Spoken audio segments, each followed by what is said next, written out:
છે ત્યારે રામનગર ખાતે ભગવાનના મંદિરમાં ધોળા દિવસે ચોરીની ઘટના બની હતી તો ચોર સીસીટીવીમાં પણ કેદ થયો હતો। સુરતમાં ચોરી સહિતની ઘટનાઓ વધી રહી છે ત્યારે સુરતમાં ભગવાનના મંદિરો પણ સુરક્ષિત નથી। સુરતના રામનગર ખાતે મહાદેવ મંદિરમાં ધોળા દિવસે ચોરી થઈ હતી। ચોરીની સમગ્ર ઘટના સીસીટીવીમાં કેદ થઈ છે। સીસીટીવીમાં દેખાતા વ્યક્તિ દ્વારા મહાદેવ મંદિરમાં ચાંદીના નાગની ચોરી કરાઈ હતી તો સ્થાનિકો દ્વારા તપાસ કરાતા થોડા દિવસ પહેલા નજીકના આશ્રમમાં પણ ચોરી થવાની માહિતી મળી હતી। હાલ તો બનાવને લઈ પોલીસે તપાસ શરૂ કરી છે।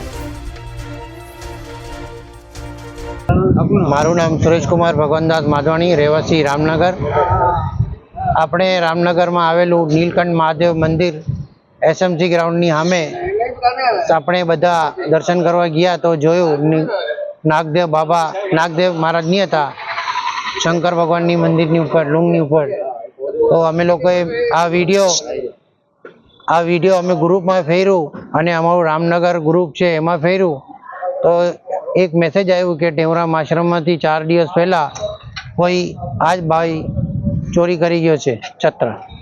આપણે આ વિડીયો જોયા કરાયું પછી પોલીસને ફરિયાદ કરી કે ભાઈ આ માણસ જલ્દીથી જલ્દી પકડાય, બીજા મંદિરોમાં ચોરી ન થાય। ઓમ શ્રી સતનામ સાખી।